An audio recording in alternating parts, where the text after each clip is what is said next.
Okay, what's going on, everybody? My name is Mangg. Welcome back to Hanging with Mangg. We're gonna play a little bit of Overwatch 2, or soon to be called Overwatch. Yeah, it's one of those nice multiplayer PvP games that does not use easy anti-cheat that doesn't work on Linux.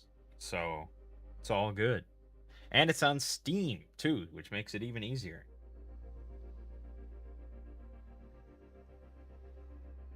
Yeah, I'm pretty big fan of Linux at this point. I mean, I haven't really tried that many distros or anything, but I'm just really happy with CachyOS, and I don't see any reason to distro hop. So yeah, I think in the near future I'm probably going to install it on Lego's two brothers' computer, so that whenever he comes over here to stream, he can play around with it a little bit and get used to it. Yeah, that's that. Anyways,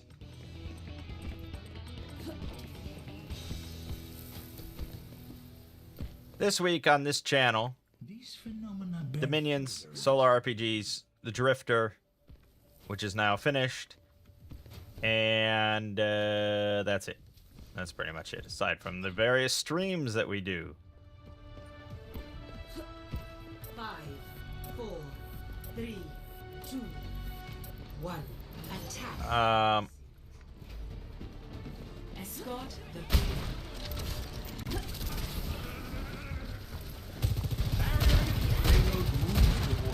the right. And that's pretty much gonna continue. So the Drifter's done, which means we gotta find something else to mess around with.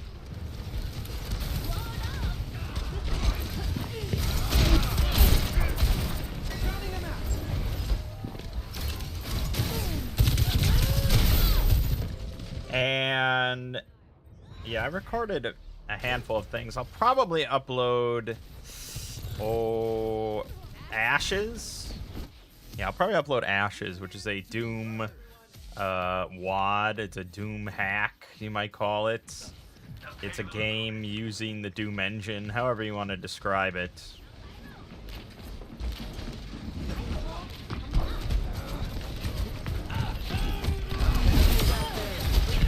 And it's pretty good. It's very, very well put together.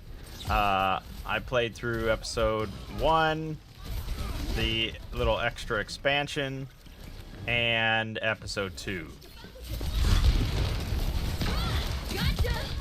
There's an extra little expansion that I didn't play, but I was kind of ashed out, so to speak, at that point, so I'll save it for some other time.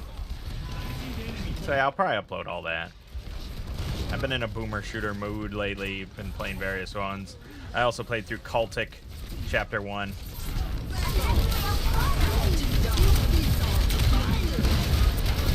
And yeah, it was really pretty good too.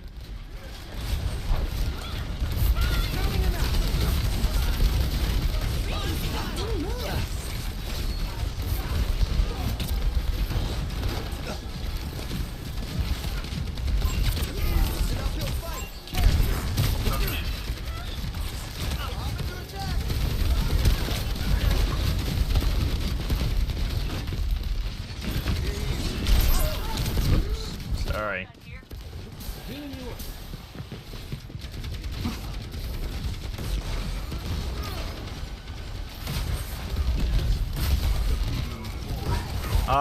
Yeah, over on the Exploring series. It was the last upload of my hiatus, which was 9 more hours of SCPs to fall asleep to.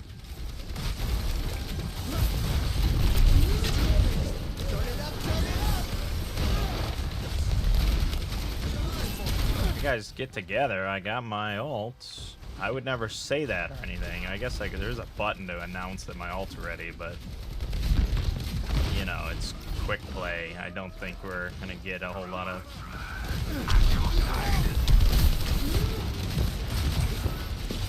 cooperation. Oh, let's break it. There you go. That's what we're talking about, baby. Oh my god, it still annihilated me.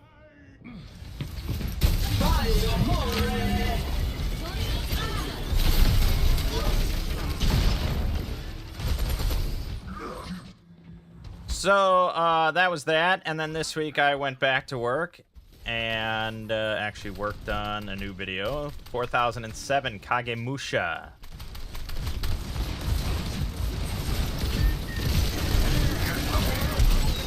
It's similar to that one about the World War I and the Canadian superheroes during the war and stuff. You know, it's definitely got similar vibes to that, but it's not quite as...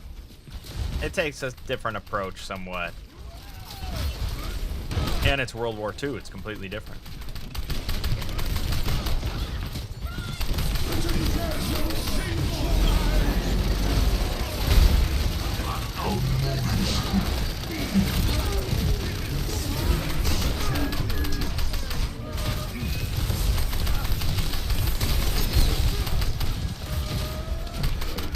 Just getting annihilated, man.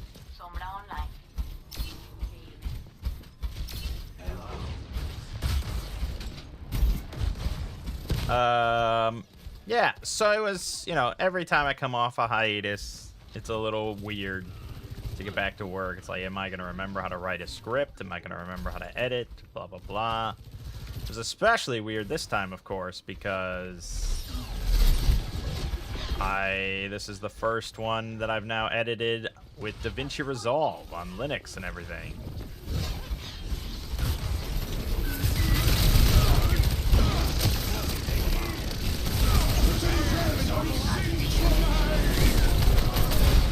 Yeah. So DaVinci Resolve.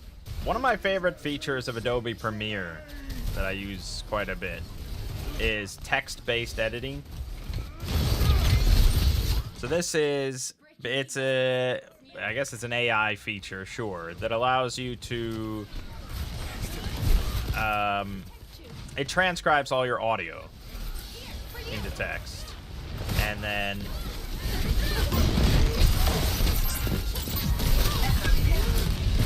then you can just look at all the text, and you can actually like select parts of the text and delete it, and then it will delete that section of the audio for you. So you don't even have to like go into the actual timeline of the audio and, you know, cut and shift and stuff like that. Like, it handles all that just through editing text. It was a really great feature.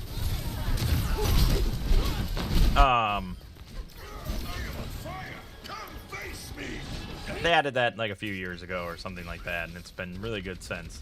Like, honestly, rarely have any issues with it. Like, yeah, it doesn't always spell or interpret words correctly, but that doesn't really matter, because the actual, like, cutting and deleting and shifting and stuff is almost always flawless. There have been some times where I think it edits...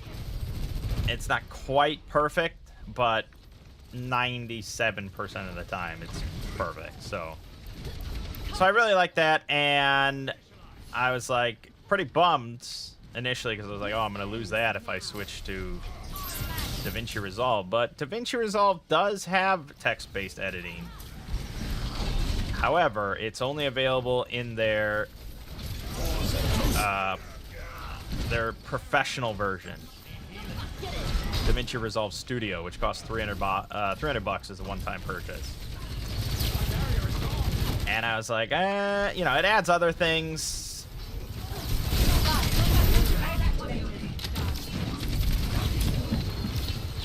It adds other things like DaVinci Resolve, the free version, cannot handle on Linux H.264 files or H.265, which is really weird because it's like by far the most popular sort of codec.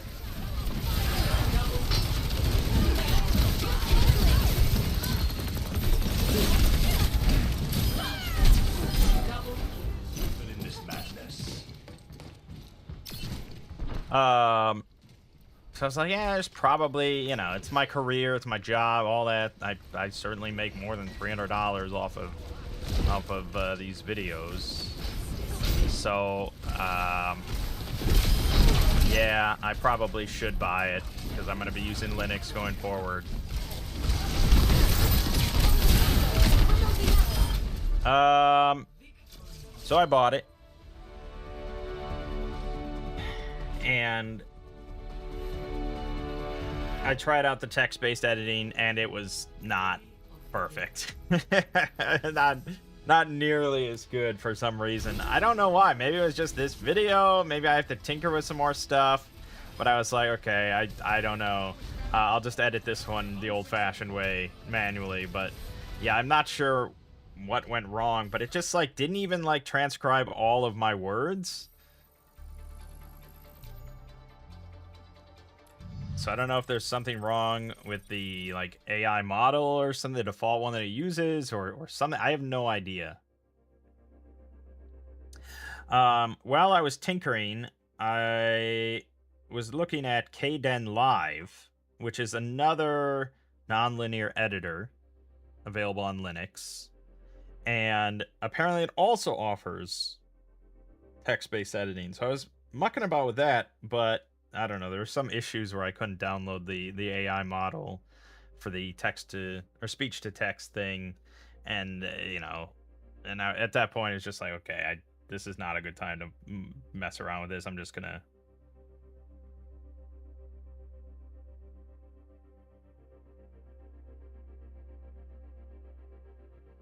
So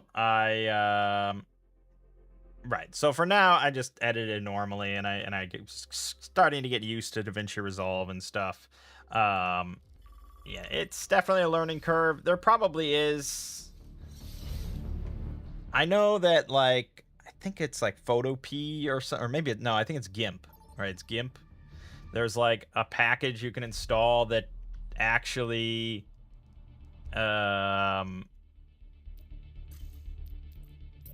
like converts it as close to Photoshop as possible with like the layout and the UI, the interface, all the hotkeys and everything. Like it's as close as possible. So I don't know if something like that exists for DaVinci Resolve or not. But it's not that big of a deal. Like I said, I'm a pretty basic editor. It's just images one after another. I don't even do like Ken Burns effect of panning or anything. It's very basic stuff. So I don't need much. So the biggest thing that I was like kind of bummed about was the text-based editing, but I'll keep looking at it. But yeah, so I mean, the Studio Professional version did allow me to export in H.264, which was nice, I suppose.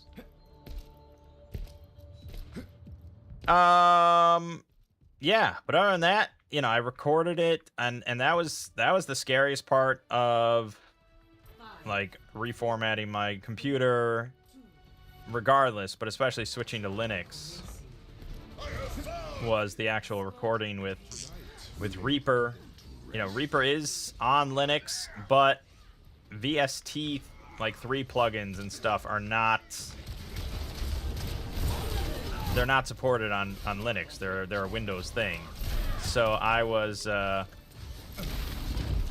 didn't know that going in. I was just devil may care. It's like, yeah, it'll be fine. I'll just set up Reaper. I got all my plugins. It'll be great.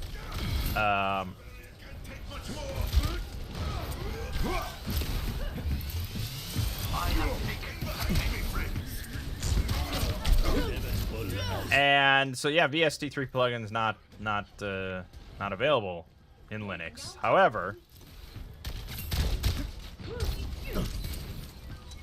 some, you know, Linux is built by the community and everything, so some amazing soul out there has this thing called YA Bridge that allows you to just run VST3 plugins on Linux. And yeah, I mean, it took a little bit of tinkering to get going the other week, but I got it all set up. And did my recording, it sounded just the same as on Windows, so it was all working perfectly as far as I can tell. If it hadn't worked, I probably would have tried to just set up easy effects and try to just configure it, and it wouldn't have been the same. Maybe it would have been nearly as good. Maybe it would have been better. I don't know. I doubt it. I highly doubt it, considering that all the plugins I have were basically set up based on my voice by this fan that was like an audio engineer. So, yeah, I highly doubt I would be able to set up easy effects to get anything close.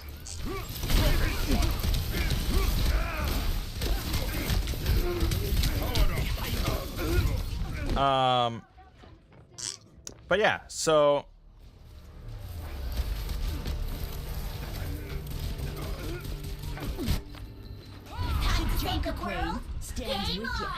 at the end of the day, it seemed like it all worked out. The video got uploaded and all that, so we are in business with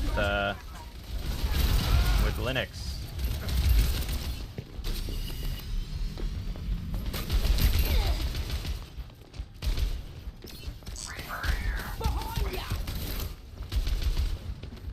Nothing gets past me. I'm out. And that's sort of it. So we're back in business. Uploads will continue.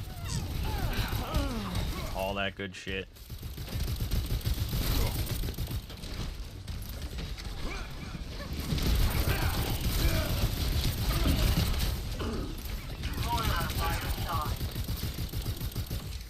New mech, new me. For the parched. Let's mech up this party.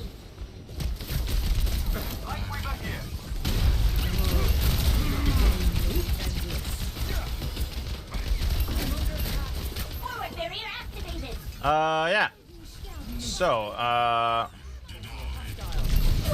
fuck. Monkey compromised.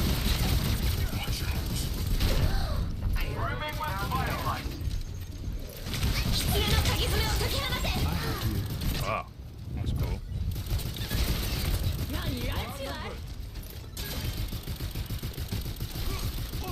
This is your warning. Booting up.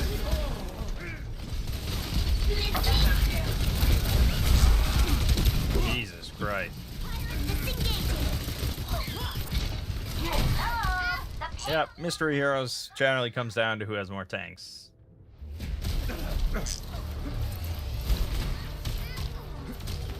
Foolishness has come. This is your I'll find my RPG stuff. Right. meteor strike. We had multiple RPG sessions this week, actually.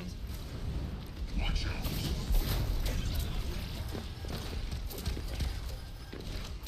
On Monday, I DM'd a new Shadow Dark campaign for some friends and Lego.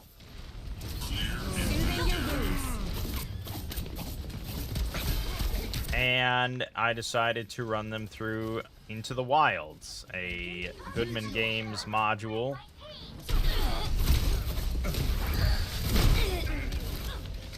Written for 3.5 edition D&D. Using Shadow Dark with heavy modifications. I would not say it went swimmingly. It did not go as well as I had hoped it might go.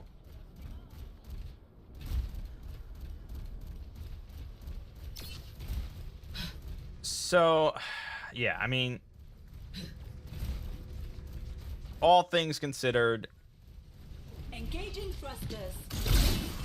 running a group, a couple players first time through the OSR kind of experience where things are a lot more lethal and everything. I probably could have picked an easier game, less rules, less complications. I probably should have just run Shadow Dark as written, to be honest. And I probably should have just like started them in a dungeon or something like that. I mean, I did that recently, actually. I ran them through a one-shot of Shadow Dark using Barrow of the Bone Blackguards as a one-shot, you know, so they kind of already did that. I wanted to do a little bit more wilderness stuff, and I wanted to get some more of the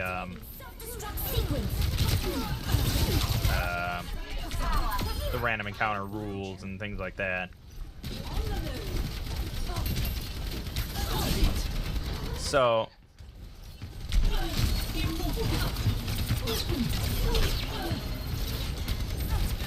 Duplicating Zarya. but yeah, like, you know, I had sent them the Shadow Dark quick start rules to just sort of give them something to read ahead of time, but then they were a little confused because Scorch the sky! I'd change a lot of stuff from the normal Shadow Dark rules. Its destination.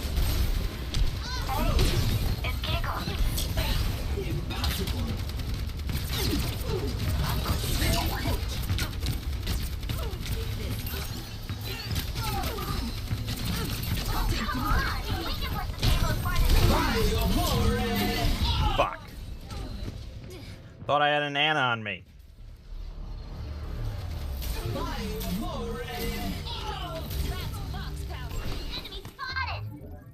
One small step at a time.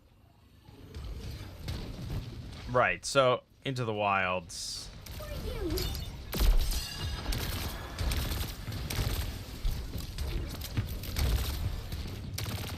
Part of the problem was my buddy Ziggy. He does, you know, he's our forever DM, right? I think we're outnumbered. He's our forever DM, and he's a very good DM. But you know, I was going to take over as DM for a little bit here, and whenever he plays, it's often one shots. Because you know, usually it's like I DM a one shot to give him a break or to introduce a new system to them or something like that. So it's almost always a one shot. And one shot mentality for a player versus like campaign mentality, it's two very different things.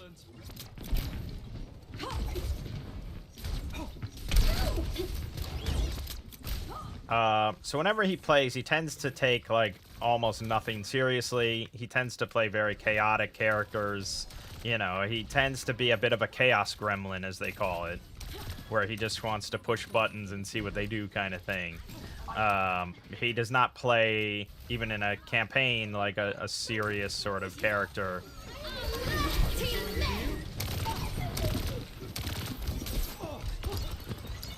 And so, I'm sorry. 30 seconds remaining. When combined with Lego, you know, they basically just, you know, make a joke of everything and try to make each other laugh as much as possible, sort of thing. And so, and yeah, he tends to just play very chaotic, like leaning towards almost evil characters because he just wants to just fuck around, sort of thing. And that's fine if everyone's on board with that, including the DM. But, you know, when I DM, I prefer everyone to be heroic. I prefer everyone to be hero characters, doing sort of heroic things. And I tend to prefer a more serious game. Because it's like jokes can just completely derail a session. And we're playing at this point once a month. And it's like, yeah, I don't want to spend half the session of our like 2.5 hours once per month just like joking around and not progressing anything. So, yeah, they were making their characters, which did take a while because of all my extra rules and things like that compared to just normal Shadow Dark. So that was already kind of a problem, but whatever. And they were going through, and I think Ziggy was looking at titles for his class of wizard.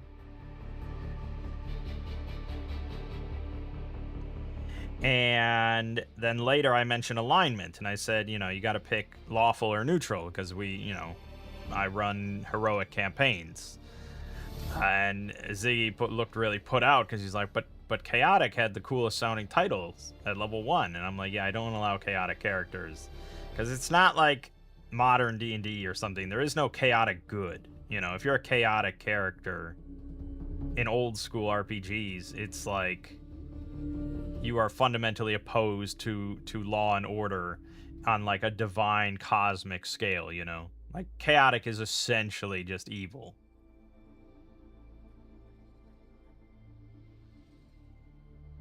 You know, beastmen and stuff are chaotic. Cannibals are chaotic. Like an outlaw bandit is chaotic. It just doesn't fit with the group. Chaotic good in modern parlance is like, okay, you know, we'll do good, however we, you know, at whatever cost, I will do what is considered good on a cosmic level, and I don't follow the rule of man. But in old school way, chaotic is just chaotic. So yeah, I was like, no, you got to be lawful or neutral. So it was like already like not a good sign that he was just immediately beeline for chaotic. But yeah, we started. We got into a little bit of a fight. And the opening fight of Into the Wilds is like them encountering this farmer and his wagon and stuff on the road, and they get attacked by goblins riding giant bats. And Lego rushed in to defend the farmer, and my other buddy started firing at the goblins with his bow, and Ziggy dove under the wagon to hide. That sort of thing. And it's like, sure, he's a wizard. Yeah, which was the other problem for his spell. He gets 3 spells. 2 of them are picked randomly, and 1 he got to choose. So he went with Burning Hands. Burning Hands in Shadowdark I consider to be like one of the weakest choices. I really don't like that spell in Shadowdark at all. And I offered him the choice between the Shadowdark spell list and the Axe spell list. They both have their pros and cons, but the Shadowdark spell list is undeniably simpler, and he decided to go with that because he said he was on like 2.5 hours of sleep, so he wanted something simple. So he went with Shadowdark, and he likes Burning Hands, so he picked Burning Hands, probably without really reading it or understanding it. It's just not a very good spell. There's no range to it at all. It's a point-blank AoE spell around you. Compared to Magic Missile, which is like in Shadowdark essentially infinite range, 1d4 guaranteed to hit. It's like really good, and you roll with advantage. It's really good.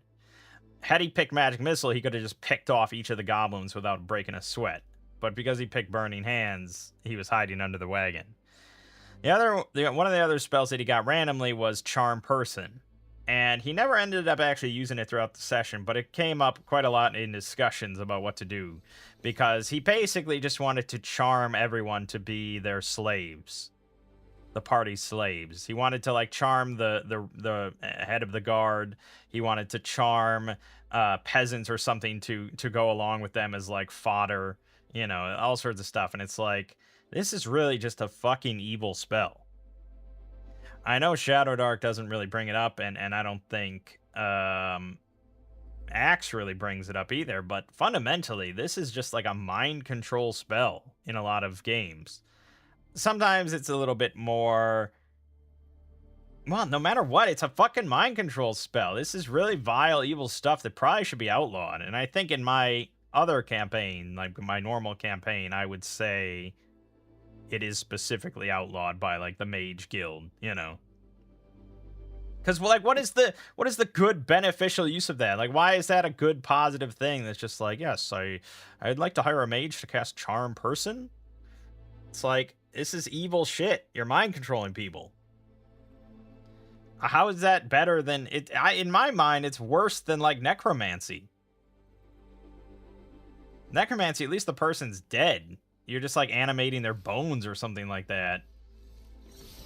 I mean, well, there are degrees of necromancy, but here you're literally just taking a living, intelligent person and just mind controlling them to do whatever the fuck you want them to do. It's terrible. And Ziggy was a perfect example of why it should be outlawed.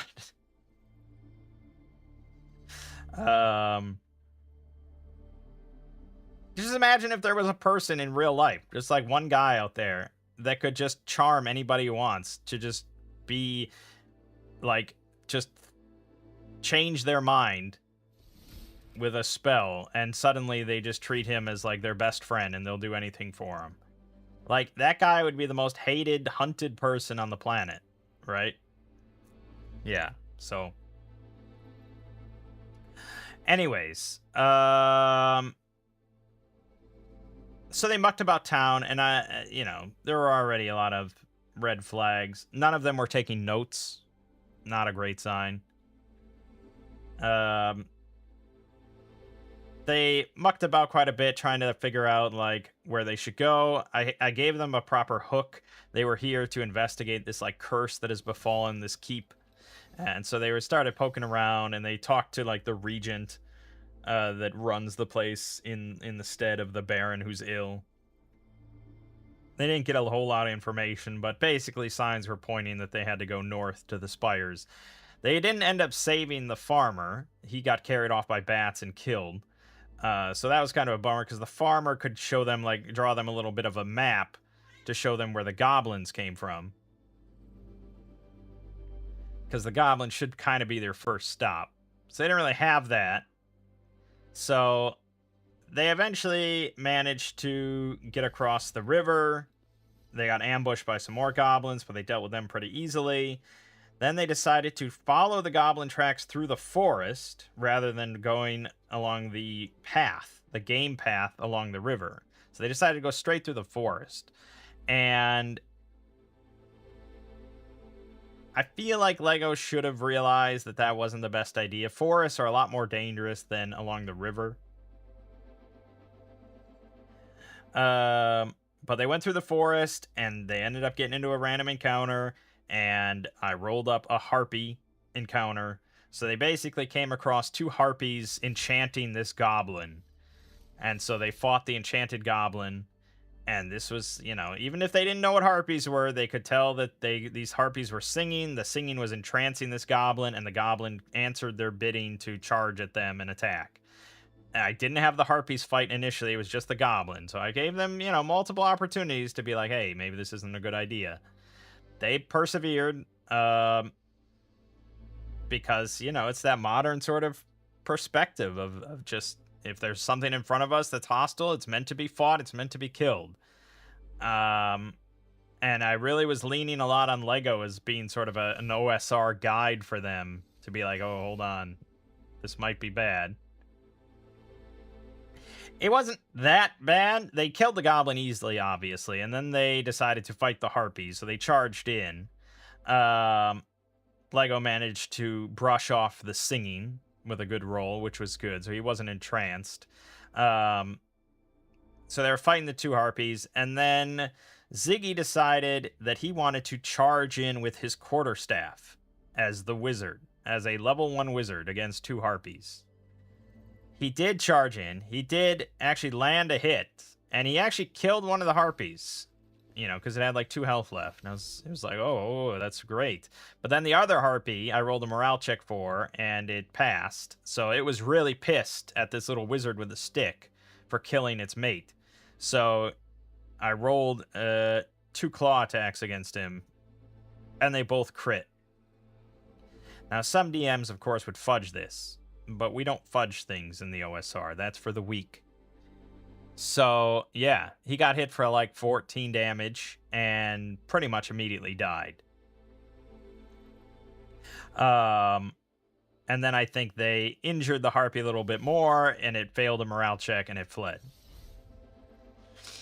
And that's pretty much where we ended the session.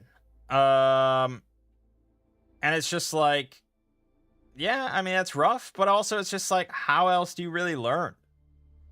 This is an older school game. This is a more harsh game. Having a wizard charge in against a monster like that, a couple monsters with his quarterstaff, is generally not advisable.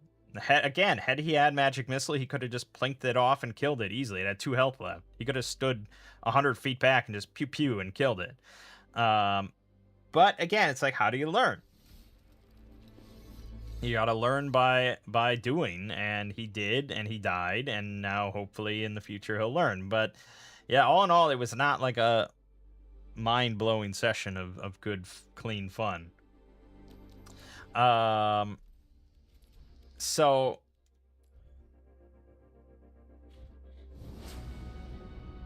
we'll see. We'll play again probably in a few weeks or a month or who knows when we'll play again exactly. Their schedule is so erratic, so it's just kind of like I really have no expectations for that game, for that group or anything. It's just if something happens, it happens. You know, if I have to DM, I'll keep DMing. If he wants to DM, he can DM. Whatever. It's just once a month is just almost untenable. It's just so demotivating, I guess. Like, it's hard to care about a campaign or anything when it's once a month. Get along now.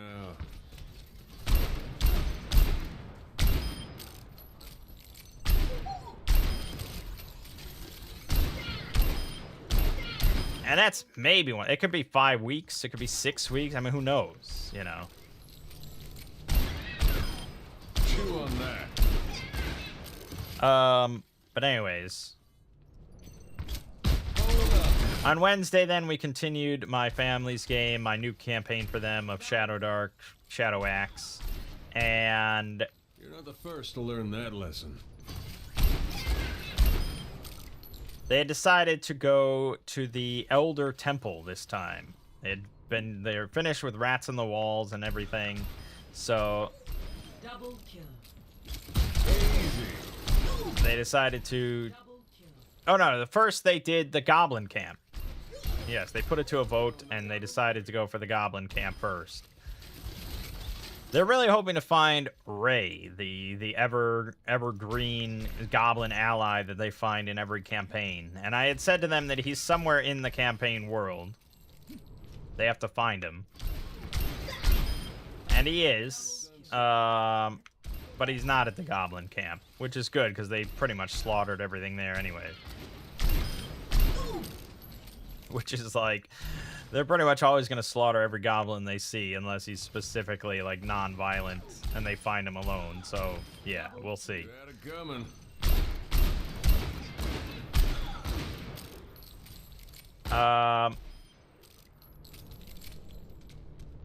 The Goblin Camp. So they go out a couple hours from the town, and there's a palisade built on this hill.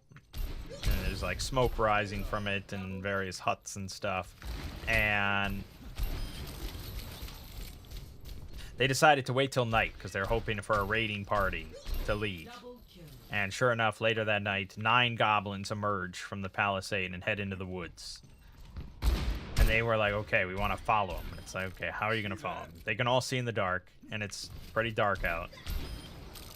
And you can't see in the dark. They're like, oh, but the thief can't. Well, actually, I probably mentioned that none of you can see in the dark except for the thief. And so we're like, okay, well, the thief will follow him, and we'll follow the thief. And it's like, okay, how are you going to follow the thief? Like, it just doesn't work that way. This is a forest at night. Like, it's really not easy. You cannot see in the dark. You have to have a torch. Otherwise, it's just not workable. And you have to be quite far away from the goblins, or they will see your torch. Like a beacon on top of the mountain sort of thing. You know, it's like, it's very visible. Like, oh, we'll have like a really long rope attached to the thief so we can just follow the rope. It's like, you want to follow the thief who's tied to a rope, and the thief has to track 9 goblins through the forest without being noticed. And it's just like, you know, I know modern DMing and everything encourages feeling a the DM to say like yes, but or something like that, but it's just like I have to say no here. This is just not workable. The thief can definitely track them, 100%. If I mean, there's potentially a risk of failure, based on like a stealth roll or something, sure, but thief can certainly track them through the darkness of the forest and all that. Like that's certainly possible. The group, not happening. And they really don't like splitting up. And I don't really blame them in this situation, because it's like, unless you have some sort of magical means of communication across a large distance, it's like, all you're really going to find out is where the goblins are raiding. You're not going to be able to stop it as just the thief by themselves. So...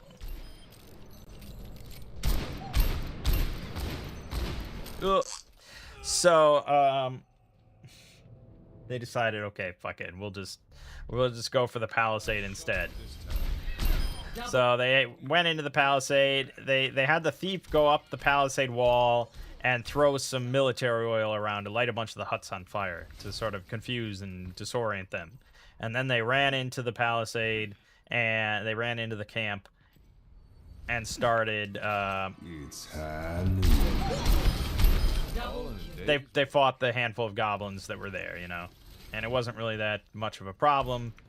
They killed, they swapped out their wizard now. He died, so they got a new fighter. So they have 2 fighters now, plus a hireling fighter. So killing a bunch of goblins is pretty easy.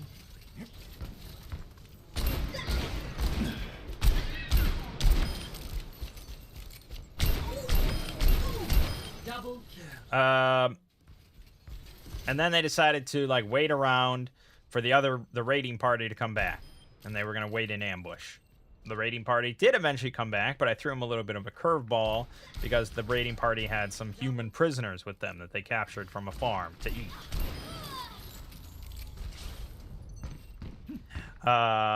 So they were planning this big ambush, but it didn't quite work out perfectly. They got into a fight, but they fought them in like the very narrow entrance to the very narrow entrance to the camp. So they were kind of in a single file line. I'm really feeling the heat. But, there was some good stuff. The thief climbed up the palisade walls to sort of sneak around and get, like, a nice, like, above, like, raining down arrows on the line of goblins and stuff. One of the prisoners did get shivved as the last goblins fled, but they did manage to heal him. So, all in all, they did a good thing here. And they got some loot out of it, and it was all around not too bad. I did mention afterwards that, like, you didn't have to kill all the goblins. There's always alternatives. You could have, like, talked to them, and maybe you could have paid them off or recruited them for some purpose, or, who knows what. I just want to offer up possibilities. Whenever I do stuff like that, though, they always interpret that as, like, oh, we failed. Because if he's saying that, it means that's what we should have done. It's like, no, I just want you to think of maybe there's other options sometimes in any given situation. They'll never think. But anyways, they went back to town, blah, blah, blah, and they now decided to go on to the Elder Temple. This ancient temple of law that has been overrun by something dark. And they head over there and they start poking around, and they decide to go through the main entrance. And the thief is doing all the scouting. The thief is very instrumental to them now. They always scout ahead. And they come to this big open room with a bunch of pillars, and there's no exits. And in the middle is this little pedestal, and there's like broken green shards of something on the ground around the pedestal. And they're all pretty wary, and they're debating about what to do. And eventually, Lego's like, okay, I go and I grab one of the shards. And he immediately gets knocked unconscious for like 40 minutes. They didn't know how long, though, because I didn't say. So he just gets knocked unconscious. The rest of the group is like, okay, well, we're not touching any of the shards, and they poke around. They find a secret door. Rather than, like, just waiting it out, like, the smart thing to do in that case would probably be to just drag Lego back outside, set up a little camp, have some lunch, and just wait for him to hopefully recover. They didn't do any of that stuff. They simply are like, okay, well, we'll leave him here. And they also left... Lego is handling the hirelings. So Lego has a war dog with him and a hired fighter. Level 1 fighter. So they basically have like a 5.5 person party. Because the guy's a level 1 fighter. Which means he's pretty capable. Like, he's nearly as capable as a level 2 fighter, for sure. So they basically have like a 5.5 person party, and they left behind 2.5 people. No, yeah, we're gonna keep going. It's like, okay, so they continue on. Now we're talking. Where there's smoke, there's fire. And yeah, I mean, they basically just like bumble into a group of cannibals. And it's just such lack of... I mean, it's like, what do you want me to say here? The cannibals are mole men that really despise light. And they will make any effort they can to stamp out any lights that they can. Right? So I ask, as they get into this fight, who's carrying the torch? They hadn't really decided. Which is already a problem. I should have established that immediately. That's my bad. I don't know if it would have changed much, though. Because they decided that the thief can't carry the torch. You know, she's got to be the one scouting ahead, and she sees in the dark, so she can't carry the torch. The other one is my mom, who's playing a fighter with sword and shield. And she's really, like, meant to have the shield. No, she's playing a priest. Right, she's playing the priest, but she has a mace and a shield. And she's very attached to a shield. So she's not going to carry a torch. So my nephew decides to volunteer, who's playing a two-handed halberd fighter. And it's like, okay. So they get into the fight with the mole men. And he's like, okay, I dropped the torch on the ground. And I'm like, all right. And there's like 5 mole men. So 3 of them rush at, you know, my nephew. The other 2 immediately rush over to the torch and begin just stomping the shit out of it. Quickly plunging the entire area into complete darkness. So the thief can operate normally. She can fight in the darkness, fine. The others do everything at disadvantage until they get a torch lit, including lighting a new torch. Double kill. So at this point, they're like, oh god, we gotta get out of here. So they try to get out of there. They get astonishingly lucky. Basically, my mom and my nephew both go down. Like, they get attacked and sort of clawed at as they try to flee. So they both go down, but they roll stupendously well on their mortal wounds checks.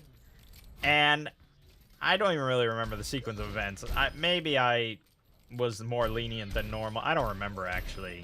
I remember they got very lucky on their rolls and stuff. So they all made it out without too much issue. And then Lego wakes back up. And that's pretty much where the session ended. And it was just like, what were you guys thinking? You know, it's just, come on. You don't need to rush ahead. It's like they still can't fathom the idea of just saying, like, okay, we wait. And then it's just the wait's over. Like, I don't know why they continue to think that just, like, waiting is bad and boring. It's just like, it takes, like, 3 seconds. And then one of your players gets to keep playing the game instead of lying unconscious while the rest of you go. It's just crazy. I don't know. There were a lot of little things in that session that just kind of added up just to frustrate me. And then combined with Monday's session with my friends, and it was like, I might be getting burned out from DMing. You know? It just, I might be reaching that point. And so, I was like, yeah, Lego, you might have to...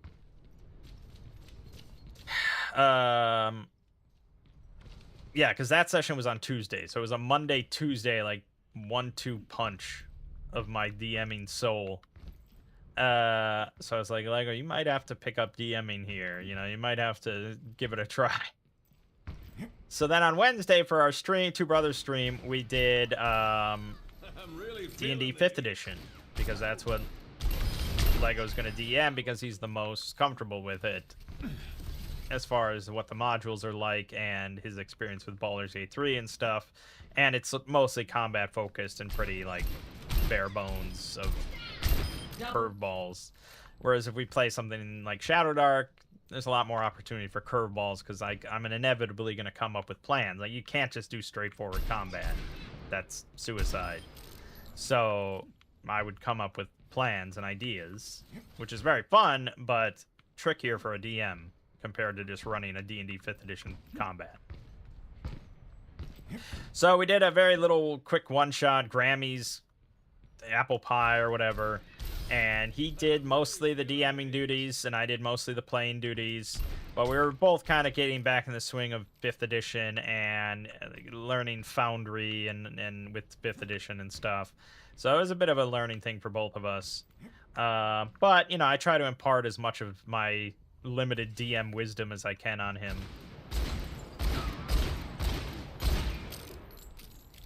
And yeah, so then this week, this Wednesday, Where there's smoke. he will be DMing for the family. We will be doing a one-shot, maybe a two-shot, called Ghostlight, written by Kelsey Dion, who created Shadowdark. I have not read it. I know it's ghost pirate themed. I don't know anything more than that. Obviously, I didn't want to read it. We will see how it goes. I would say I'll be impressed if he has actually read the whole module by Wednesday.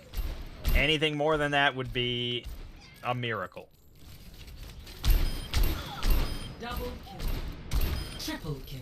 Yo, It's high noon. Quadruple kill. So yeah, I'm not super excited just because it's D&D 5th edition. It's really not an amazing system, and I don't like combat, and it's going to be mostly combat, but it allows me to play finally with a group, even if it's, you know, the group is my family and the DM is Lego, who's pretty inexperienced, but still, it's something. So we're going to do that. And then I think on Two Brothers on Wednesday, we're also going to do 5th edition so he can just continue to get more experience with DMing it. So I'm going to try to figure out some adventure, maybe slightly longer than a one-shot. Just, yeah, to get a little bit more experience. Again, I'm not super excited about it, but I'm willing to do that just because he's going to be DMing. Yeah. We'll see. You know, I really love Shadowdark. I really love the OSR. I love all that. I don't love DMing, and I especially don't really love DMing for the groups and the people that I have, who probably would all generally prefer probably 5th edition D&D, really. Double kill. Or Draw Steel, or maybe 13th Age, or Pathfinder, or, you know, something like that. I don't know. So, we'll see how it goes. Double kill. But yes, if you want to see Lego DMing properly, his first time for a group, tune in this Wednesday for Ghostlight. Double kill. And I will try to be very kind to him as far as straightforward. I'll be playing Big McLarge Huge. He's a pretty straightforward barbarian. He's not going to be coming up with too many clever plans or anything like that. So we're really going to try to ease Lego into it. I think he's got what it takes to be a decent DM, especially for this group, you know. there's fire. Aside from me, I'm saying. They're not a very complicated group, and playing a not complicated game, they should do perfectly fine. And he's going to use Foundry to sort of run the monsters and stuff. I imagine we'll have, like, physical miniatures that we'll put on our screen so that he can run the monsters on Foundry, so he doesn't have to keep track of all that stuff. And I think, you know, the more comfortable he gets with Foundry and that, it should be pretty simple for him to do that. And you know, they really love like funny voices, and I'm not really a funny voice kind of DM. So I think they'll really like all that. And he's gonna be more generous DM than I am, and you know, probably a nicer DM than I am. So I think they're gonna like him as a DM if he can just get more confident with it. Because like I said to him, the biggest thing is just like speed and confidence and stuff, and just like players aren't really interested in you sitting there looking through the module or looking through a book for like 5 minutes trying to find the perfect solution or the perfect answer or the exact thing. Just like make a decision and go. That's what they'd rather have. That's what I'd rather have. Just take like 3 seconds, 5 seconds, whatever, to think about it for a moment, and then just pick whatever. It's not that big of a deal. I'm really feeling the heat. Most of the times players will have no idea that there even is like a big deliberation, or there could be other possibility, or whatever. They won't think about too much. But yeah, we'll see.